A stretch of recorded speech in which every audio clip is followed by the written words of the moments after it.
sifatnya tradisional atau manual ya, di dalam dunia nyata. Sekarang ini lingkungan banyak sekali lebih sibuk ya dengan lingkungan di dunia maya.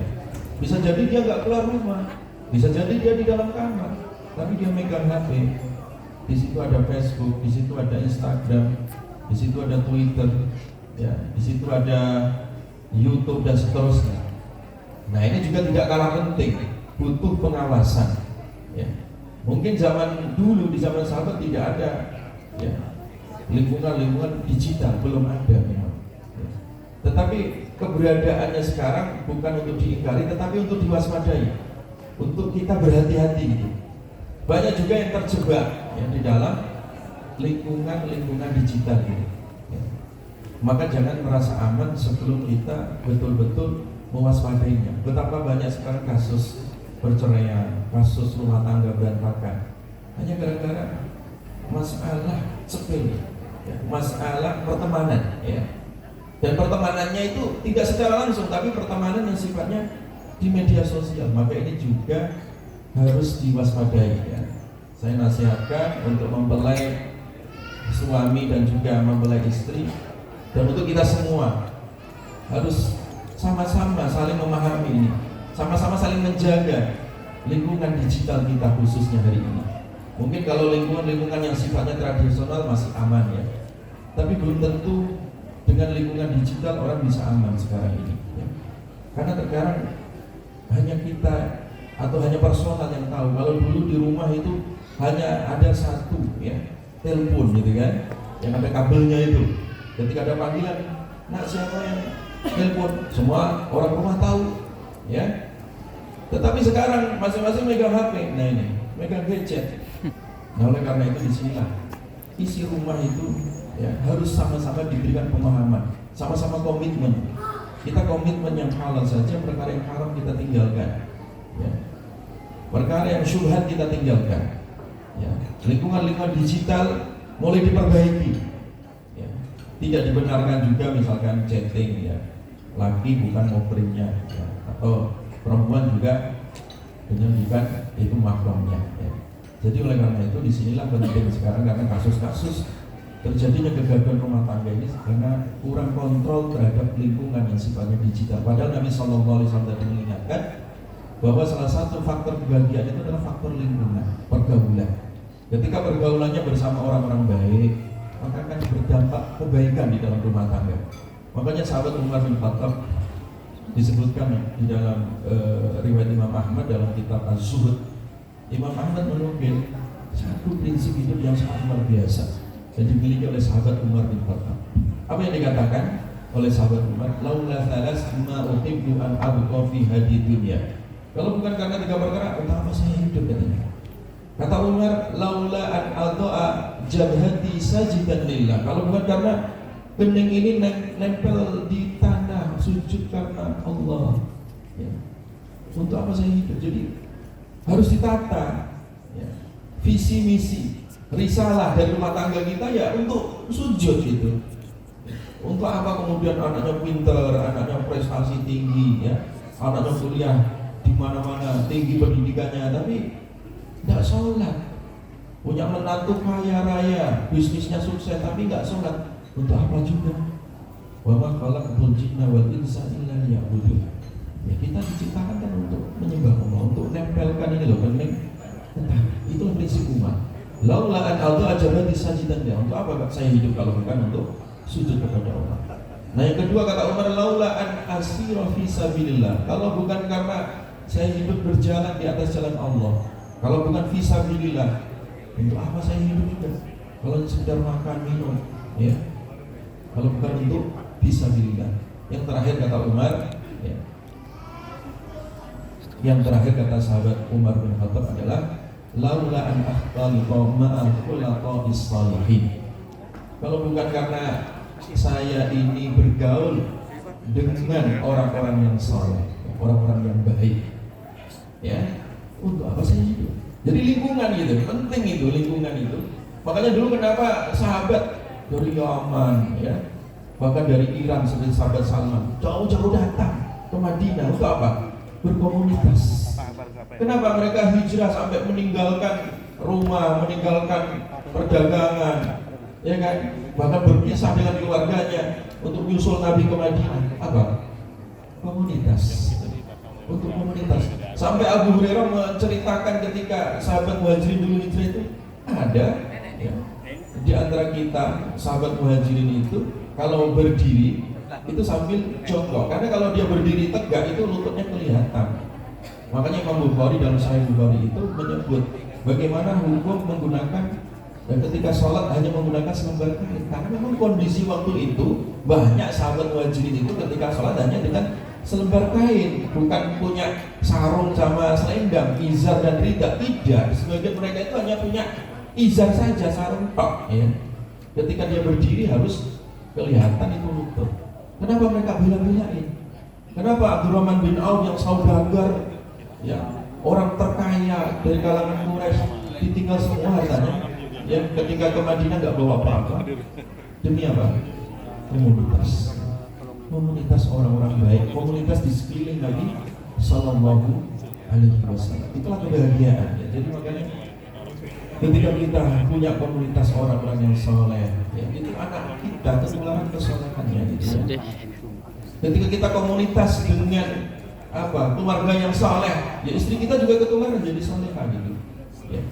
Makanya ada satu buku, ya, buku populer namanya buku Miss Jinjing, ya.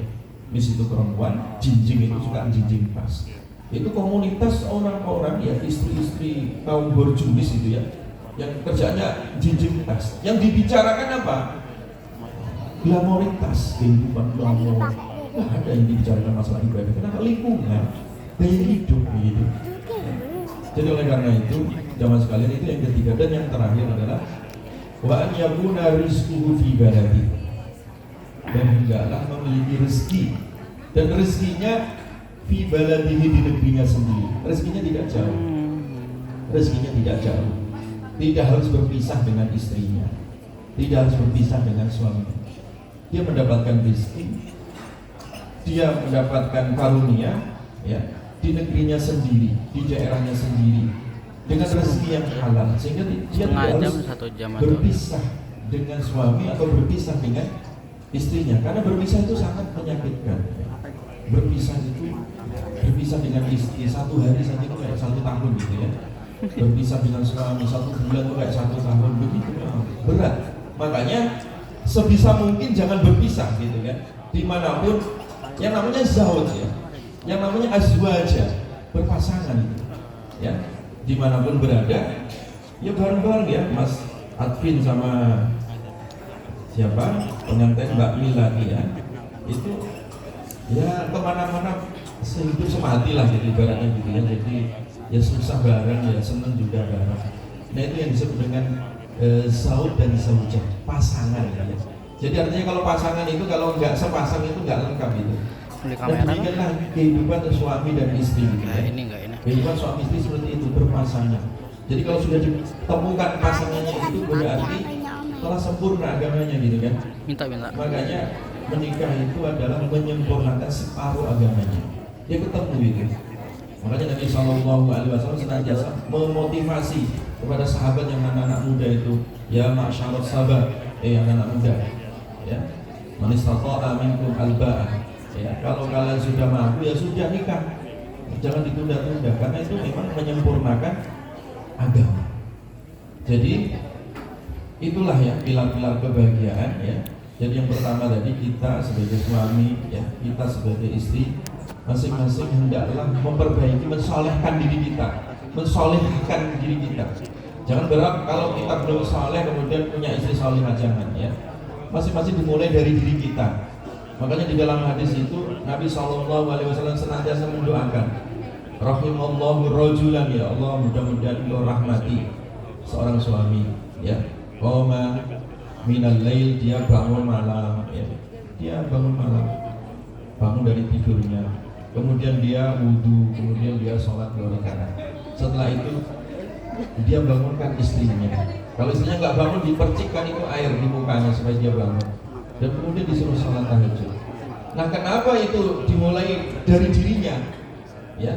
Kenapa kok Allah merahmati seorang suami yang bangun tidak langsung mengajak istrinya bangun, tidak, dia suaminya. Kalau suaminya nggak mau bangun, diciprati, bukan disiram pakai gayung ya, diciprati gitu, dilap ya mukanya dengan air sedikit gitu. Nah ketika melek, oh iya istri sudah pakai mukena, sudah bobok sudut. Jadi itu maksudnya apa? Masing-masing saling mensolehkan dirinya gitu, saling mensolehkan dirinya, baik suami maupun apa sebagai seorang istri. Udah habis ya? Ya sudah habis. Jadi itulah pesan singkat ya, bagaimana hendaklah kita semua mencocokkan rumah tangga kita dengan rumah tangga Rasulullah SAW. Tidak semua rumah tangga bahagia itu diukur dengan materi, tidak. Ya. Maka oleh karena itu cara mengukurnya adalah perilaku, kesadaran diri, ya, tazkiyatun nafs, ya, mensucikan diri kita itu supaya ada kesadaran keikhlasan, mengikutilah jejak Rasulullah SAW. Jangan sekarang itu mengikuti artis, atau jangan sekarang itu mengikuti YouTuber, ya, atau mengikuti di media sosial yang hanya sekedar beramal yang dipamerkan. Rumah Rasulullah itu dulu ketika tabi'in menfatwakan supaya rumah Nabi ketika ada penggusuran di Masjid Nabawi itu supaya tetap dijaga dan tidak digusur, ya, rumah Nabi, ya. Kenapa? Supaya umat setelah Nabi itu mengetahui ternyata rumah Nabi itu, kalau dulu tabi'in ketika mengukur atap rumah Nabi itu, ini apa namanya, ini satu tangan dilambaikan begini itu sampai ke atap rumah Rasulullah SAW. Jadi rumah Rasulullah tidak setinggi hotel ini, tidak, hanya segini. Bayangkan itu. Bahkan Rasulullah itu kalau sholat malam itu kaki Aisyah itu istrinya disingkirkan, saking sempitnya itu rumah Rasulullah. Jangan diukur seperti rumah-rumah bagus tipe 36, tipe 46, tipe 80, enggak ada tipenya rumah Rasulullah itu. Makanya di dalam Al-Quran Rasulullah tidak disebut memiliki rumah, tapi disebut al-hujurat, bilik. Enggak ada di dalam Al-Quran buyutu Rasulullah, tidak ada. Tapi yang disebut dalam surat itu adalah al-hujurat. Al-hujurat itu jamak dari hujur, bilik saja. Nabi itu enggak punya rumah. Nama Nabi itu bilik. Bilik disebut oleh Allah sebagai bilik. Dan biliknya Rasulullah itu disifati oleh tabi'in hanya satu ini, satu lambaian saja tinggi. Tetapi Rasulullah mengatakan baiti jannati, rumahku adalah apa? Surgaku.